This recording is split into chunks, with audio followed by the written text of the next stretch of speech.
પ્રથમ અધ્યાય શ્લોક 23-33 યોત્સયમાનાન વેક્ષેહમ ય એતેત્ર સમાગતાઃ ધાર્તરાષ્ટ્રાસ્ય દુર્બુદ્ધૈર્ય યુદ્ધે પ્રિયચિકીવર્ષઃ.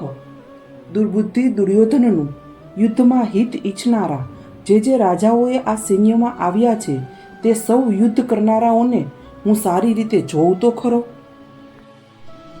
સંજય ઉવાચ એવ મુક્તો ઋષિકેશો ગુડાકેશેન ભારત સૈન્યોરુભયો મધ્યે સ્થાપયિત્વા રથોત્મમ. ભીષ્મદ્રોણ પ્રમુખતઃ સર્વેષાં ચ મહીક્ષિતાં ઉવાચ પાર્થ પશ્યેતાં સમવેતાન કુરુનીતિ. સંજય બોલ્યા, હે ધૃતરાષ્ટ્ર, ગુડાકેશ અર્જુન દ્વારા આ પ્રકારે કહેવાયેલા ઋષિકેશ શ્રી કૃષ્ણચંદ્રે બંને સેનાઓની મધ્યમાં ભીષ્મ અને દ્રોણાચાર્યની તેમજ સમસ્ત રાજાઓની સામે ઉત્તમ રથને ઊભો રાખીને આ પ્રમાણે કહ્યું, હે પાર્થ, યુદ્ધ માટે એકઠા થયેલા આ કૌરવોને જો.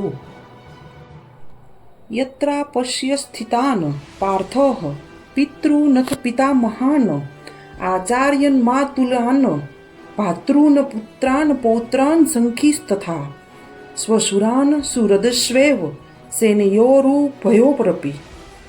ત્યાં પૃથાપુત્ર અર્જુને એ બંને સેનાઓમાં રહેલા વડીલો, કાકાઓ, પિતામહો, ગુરુઓ, મામાઓ, ભાઈઓ, પુત્રો, પૌત્રો, મિત્રો, સસરાઓ તેમજ સુહૃદોને જ જોયા. તાન સમીક્ષય સ કૌન્તેયઃ સર્વાન બંધૂન વસ્થિતાન કૃપયા પરયાવિષ્ટો વિષિદ્ધનીદમ બ્રવીત. તે ઉપસ્થિત સઘળા બાંધવોને જોઈને એ કુંતીપુત્ર અર્જુન અત્યંત કરુણાથી ઘેરાઈને વિષાદ કરતા આ વચન બોલ્યા.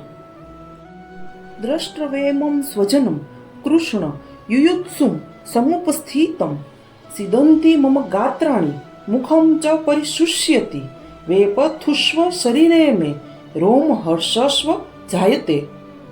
અર્જુન બોલ્યા, હે કૃષ્ણ, યુદ્ધ ક્ષેત્રમાં ઊભેલા યુદ્ધ કરવા ઈચ્છતા આ સ્વજન સમુદાયને જોઈને મારા અંગો શિથિલ થઈ રહ્યા છે, મોં સુકાઈ રહ્યું છે તથા મારા શરીરમાં કંપ અને રોમાંચ થઈ રહ્યો છે. ગાંડીવમ સ્ત્રસતે હસ્તાત્કચેવ પરિદેહતે ન ચ શક્નોમ્ય વસથાતું ભ્રમતીવ ચ મે મનઃ. હાથમાંથી ગાંડીવ ધનુષ સરી રહ્યું છે, ચામડી પણ ઘણી બળી રહી છે તથા મારું મન જાણે ભમે છે, માટે હું ઊભો રહેવાને પણ સમર્થ નથી.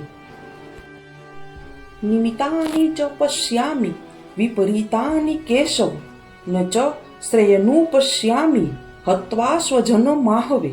હે કેશવ, હું તો લક્ષણો પણ અવળા જ જોઉં છું અને યુદ્ધમાં સ્વજનોને મારીને કલ્યાણ પણ નથી જોતો. ન કાંક્ષે વિજયમ કૃષ્ણ ન ચ રાજ્યમ સુખાની ચ કિમ નો રાજ્યેન ગોવિંદ કિમ ભોગેર જીવી તેન વા. હે કૃષ્ણ, હું ન તો વિજય ઈચ્છું છું કે ન તો રાજ્ય કે ન સુખ પણ. હે ગોવિંદ, અમારા આવા રાજ્યનું શું પ્રયોજન અથવા આવા ભોગો અને જીવનથી પણ અમને શું લાભ. યેષામર્થે કાંક્ષિતમ નો રાજ્યમ ભોગા સુખાની જ ત ઇમેવ સ્થિતા યુદ્ધે પ્રાણાંસ્ય તક્તવા ધનાની જ. અમે જેમના માટે રાજ્ય, ભોગ અને સુખો ઈચ્છીએ છીએ તે જ આ બધા લોકો તો ધન અને જીવવાની આશા જતી કરીને યુદ્ધમાં ઊભા છે. અસ્તુ. શ્લોક 34-44 જોવા આગળનો વિડીયો જુઓ. લાઈક, શેર અને સબસ્ક્રાઈબ કરો.